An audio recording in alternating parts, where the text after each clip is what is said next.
Bonjour tout le monde, j'espère que vous allez bien. On se retrouve pour le brief du mercredi 23 septembre 2020.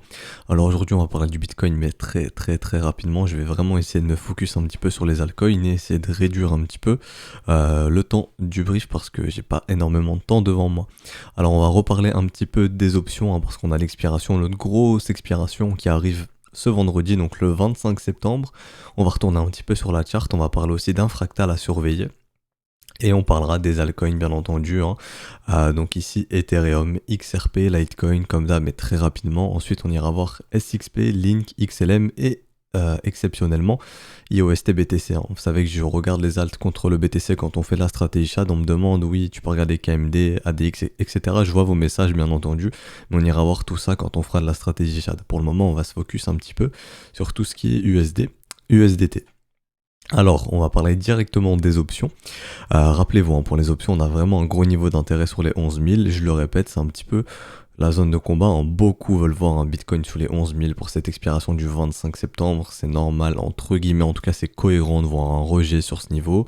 Beaucoup ont parié dessus et rappelez-vous, c'est des achats de puts, hein, donc ces mecs veulent voir un Bitcoin égal ou inférieur à 11 000 $. Donc ils vont tout faire pour que ça clôture sous 11 000 $. On a aussi notre rect zone, comme je l'appelle, la zone dans laquelle un maximum de contrats expire sans pouvoir être exécuté, si je puis dire.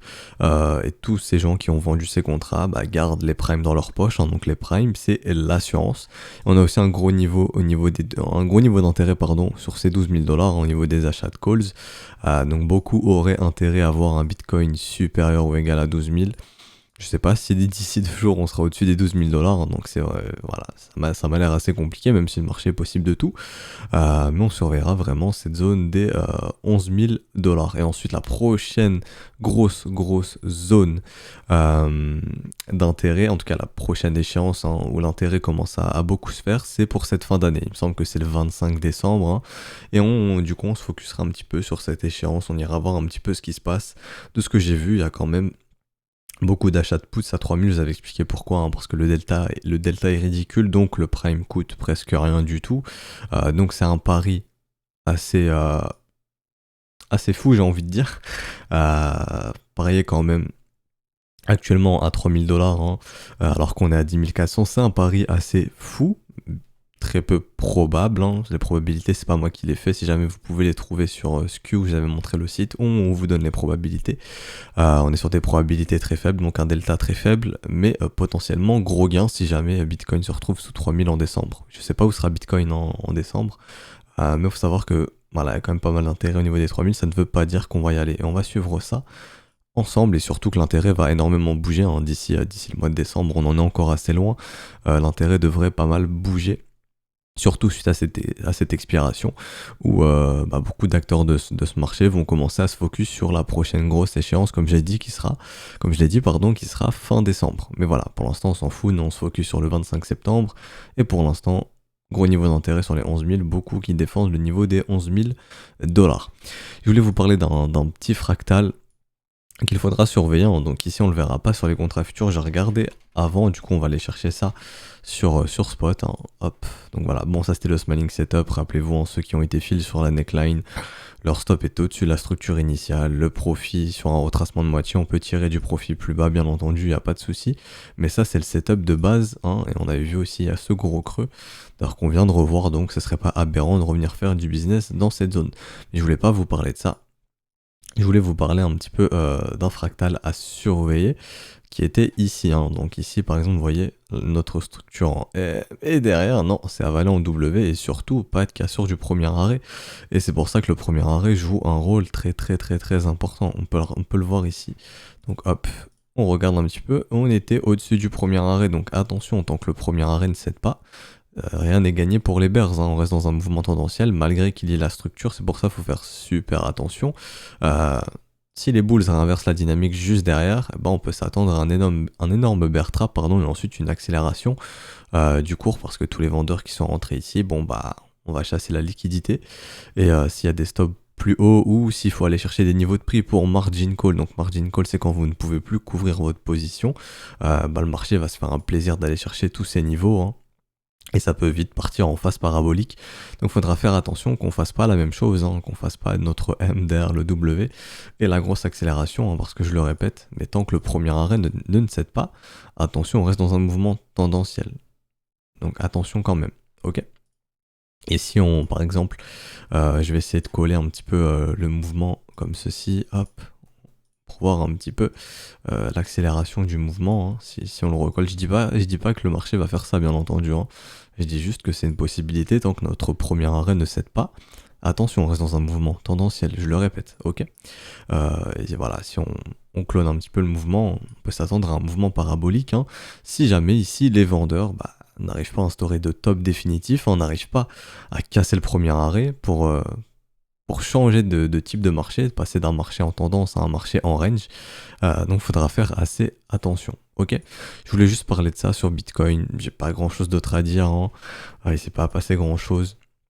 Voilà, à part ce tout petit léger rebond, bon, j'ai pas grand chose d'autre à dire sur Bitcoin, on va pas s'attarder dessus pour le moment, j'ai pas un momentum encourageant en 4 heures, y a rien qui m'invite à penser que ça y est, on peut rebondir ici ou repartir. Voilà, si le marché veut aller pousser plus bas, il peut le faire, hein. On a déjà identifié les précédents niveaux dans les précédents briefs, j'ai pas envie de m'attarder sur Bitcoin, le taf a déjà été fait. Au niveau des spreads, quand on se remet à dessiner du M, c'est pas bon signe pour les bulls, hein, et c'est à peu près la même chose sur Ether, LTC. Ether, on surveillera que ça ne refasse pas du petit W pour se dire, ok, bon, on a envie de respirer un petit peu, peut-être ça pourrait tirer Bitcoin vers le haut, mais pour l'instant, Bitcoin, on n'est pas sur des spreads très très jolis. Maintenant, du côté des assets à risque, bon, c'est un peu le même topo qu'hier, hein, donc ça dégueule un petit peu partout, que ce soit sur S&P, Gold, donc Bitcoin a l'air de suivre un petit peu, hein. Et tout ça doit être corrélé d'ailleurs au dollar, on va checker un petit peu. Si le dollar a donné vie à sa structure, ok, le dollar est en train de donner vie à sa structure, attention. Attention ici, le dollar est prêt à rebondir, hein. On pourrait totalement, comme on l'avait dit hier, venir chercher le premier arrêt, voir notre zone de rechargement de short, et sur ce rallye, ça devrait faire mal, hein, à notre S&P, à notre gold, etc., etc., et probablement au Bitcoin. Donc attention, si on a un dollar qui reprend un petit peu de force ici, ça peut faire mal aux autres secteurs. Donc voilà, j'ai pas grand chose d'autre à dire sur Bitcoin. On va passer maintenant aux altcoins. Donc Ethereum, je vais pas revenir sur ce que j'ai dit hier, hein. Faudra surveiller justement ce qu'on a expliqué sur Bitcoin juste avant. Si on n'est pas prêt à faire du W ici, hein. Si on fait du W ici c'est clair, c'est que les bulls défendent bien le premier arrêt, qu'on est bien dans un mouvement tendanciel, il n'y a pas de souci là-dessus, on continue de faire du W, faudra s'attendre à aller chercher de nouveaux sommets sur Ethereum. Par contre, si ici aucune structure et qu'on vient péter le premier arrêt, on peut totalement s'attendre à un retour en zone de rechargement, nos gros creux ici qui nous attendent, hein, dans la value. Donc faudra pas être étonné de voir un Ethereum revenir faire du business dans ces zones, mais pour ce faire, faut s'affranchir du premier arrêt. Et on peut donc totalement maintenant identifier une zone de combat. Ok, donc le bas de notre zone de combat est ici. Donc si les bears pètent ici, ils ont gagné. Si les bulls pètent ici, ils auront gagné. Donc ça, c'est notre prochaine zone de combat pour les prochains jours, je pense. Et on attendra donc résolution. Ok. XRP, ça n'a pas changé depuis hier. Travail du premier arrêt, travail de la neckline. Si ça cède, on ira probablement en zone de rechargement. LTC, c'est pareil, hein, résolution de la battle zone à la baisse. On est venu rebondir légèrement sur le ratio doré, assez cliché. Et on verra justement si LTC est prêt à se retourner tôt ou tard. En tout cas, moi, c'est ce que j'aimerais voir, une structure se dessiner maintenant pour me dire, ok, on est prêt à rechanger de dynamique, changer de main. Main des bears ici, main des bulls ici, et on se dira, ok, bon, bah LTC, hein, c'est prêt à repartir, mais pour l'instant, c'est pas le cas, toujours une dynamique baissière, rien d'encourageant sur le momentum pour le moment. Alors SXP qui continue de dégueuler après ce mouvement vertical, hein, donc c'est la réciproque, quand on a un mouvement très violent comme ça, faut s'attendre à la même chose derrière, hein. Le marché est gentil mais peut tout aussi punir de la même façon dont il a été gentil juste avant, ça faut le prendre en considération. Et on avait vu, hein, il y a encore des creux ici dans la value, on peut totalement venir combler ici jusque 67 centimes, je sais que ça peut faire bas mais bon, le marché fait ce qu'il veut, hein. Ici je vois qu'il y a du business à venir faire, donc ça peut être d'excellentes raisons de localisation. Aussi notre ratio ici, hein, des 81,6% qui est très très intéressant généralement sur des mouvements très puissants comme ceci. Et on va checker un petit peu le momentum. Un momentum qui commence à pousser à la divergence, mais cette divergence n'est pas confirmée. Donc ce qu'on aimerait voir, c'est quelque chose comme ceci. Donc comme ceci, que la divergence soit créée et qu'ensuite on ait la structure. Et là on pourra se dire let's go, on peut racheter de ce truc si ça nous intéresse. Mais pour le moment ça reste dans une dynamique baissière, hein. Les vendeurs vont chercher toujours plus bas et on a des objectifs plus bas. On le voit ici, hein. Avec les creux on peut totalement aller chercher ces niveaux. Link. Donc Link, on en avait parlé aussi, hein, notre zone de combat qui a été gagnée par les vendeurs, là il n'y a pas de doute. Quand vous commencez à avoir du M-top, enfin, des M-weekly se mettre en place, c'est pas du tout bon signe, hein, je le répète, ça vous indique que les bulls sont off, cassure du premier arrêt, raison de plus. Donc on trace sa zone de rechargement tranquillement, et maintenant, va falloir être patient, mais sachez que quand vous faites du M-top, enfin du M-weekly, donc ouais, du M-top ici, que vous pétez le premier arrêt, il est très peu probable que ce truc puisse faire un nouvel ATH demain ou dans une semaine. Maintenant, il va falloir être patient.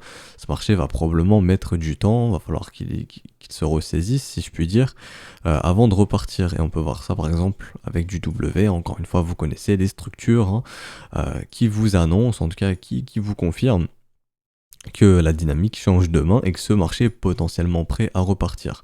On peut tracer notre trendline, donc pour l'instant on est toujours sur un momentum baissier. Ce qu'on voudrait voir, c'est tout simplement la divergence est d'ailleurs en train de se créer, mais elle n'est pas créée, hein. C'est ce marché tout simplement, voilà, faire quelque chose comme ceci, la cassure de la trendline et derrière le W, ok.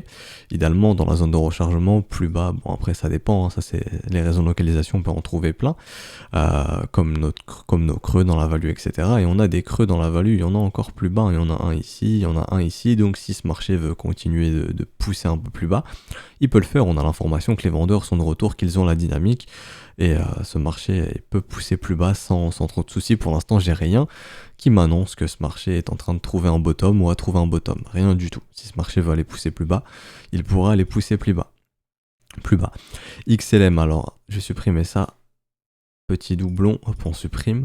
Donc XLM, bon, vous connaissez un petit peu la chanson, cassure du premier arrêt, on ira très probablement visiter la zone de rechargement. Encore une fois, c'est ces zones qu'il faut privilégier pour trouver des achats, ou si vous êtes investisseur, etc., etc. On a un momentum ici qui est contrôlé par les vendeurs, hein, suite à ces multiples divergences, une dynamique interne très très inquiétante pour les bulls. Pour l'instant sur le momentum, j'ai rien qui m'indique que ça y est, ce mouvement se perd de sa force, le momentum perd de sa force sur ce mouvement. Donc très probablement qu'on ira chercher la zone de rechargement, et encore une fois c'est le même topo. Vous voulez voir la structure dans cette zone pour se dire ça y est, ce marché est prêt à se retourner, on est prêt à repartir, et à repartir dans le sens opposé. Pour l'instant c'est pas le cas, et si ce marché veut aller plus bas, il ira plus bas jusqu'à ce qu'il trouve son bottom, et le bottom on pourra l'identifier lorsqu'on verra notre belle structure comme on l'a eu ici, où on se dit ok, on change de type de dynamique, on n'est plus dans une dynamique baissière. Ok, donc pour XLM c'est fini, et on va finir avec IOST. Donc IOST, on m'a demandé en BTC, hein, donc exceptionnellement je le fais parce que j'en avais déjà parlé en Bitcoin justement dans un débrief, pas dans la stratégie Chad. Donc IOST c'est ce genre d'asset que j'aime voir lorsque c'est horizontal. Maintenant, est-ce que j'achète cet asset? Non, pour moi c'est trop tôt, je veux voir une structure se dessiner. Ici on a eu tentative, mais non, ça a méché, donc pas de confirmation ici, hein, pas de W. Ici donc pour l'instant pas de structure, mais c'est ce qu'on aime voir, un marché horizontal. Donc premier bon réflexe pour la personne qui m'a demandé de regarder IOST. Donc bon réflexe. Ok, on a aussi un momentum ici qui a divergé un petit peu. Donc on a l'air de vouloir retrouver un momentum assez encourageant. Notre W ici, on va checker aussi maintenant. Attention ici par contre, hein, on pourrait repartir sur un momentum pas très joli pour le coup. Faudra surveiller un petit peu ce qui se passera ici. Hein, mais en tout cas on a bien un asset qui est horizontal, donc c'est ce genre d'assets qui doivent vous intéresser. Au niveau du volume, j'aime beaucoup de voir un volume bull croissant, c'est bon signe, hein, mais les bears ne sont pas pour autant éteints. On le voit aussi côté vendeur, on a bien un volume croissant aussi côté vendeur, donc les vendeurs pour le moment ne disent pas leur dernier mot, hein. Et ici on a typiquement une structure qui est en train de se créer ou non, donc c'est typique d'un range, et pour donner vie à notre structure, faut passer par une phase de range. Les structures ne sont simplement que des phases de range. Soit ça part en W, soit ça part en M. Donc c'est simplement des zones de combat. Donc ici, notre zone de combat est bien claire. Hein, si les bears pètent ici, il faudra s'attendre à un marché qui va chercher plus bas, ok. Et si les bulls pètent ici les 86 sat, et ben on aura résolution de ce range, hein, donc résolution d'un W qui nous indiquera que la dynamique change de main et que ce marché sera prêt un petit peu à retracer. Et si on met une petite règle de Gann par exemple, on va checker ça ensemble. Hop, donc je répète, hein, la règle de Gann, j'arrive plus à trouver, donc non, c'est ici. Je répète la règle de Gann qui nous indique qu'un marché peut retracer de moitié en moitié moins de temps, hein. Donc Monsieur Gann serait content si ce truc pouvait se retrouver à 440 sats pour mai 2021. Est-ce que c'est impossible que ce truc puisse se retrouver à 440 sats en mai 2021? Non, bien sûr que non. Ici, c'est une règle de Gann qui est totalement réaliste à mon humble avis. Mais pour ce faire, faut donner vie à cette structure, hein, qui pourra nous indiquer que ça y est, la dynamique change de main et qu'on est prêt à redécouvrir des prix un petit peu plus hauts. Mais en tout cas, très très bon réflexe d'identifier ce genre d'assets, hein. Faut surtout pas essayer de courir après des trucs comme ça.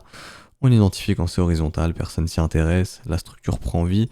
Idéalement, on achète la structure, hein, et ensuite on place ses doubles tranquillement en stratégie shad où on peut faire tellement de méthodes de profit, on peut établir tellement de stratégies.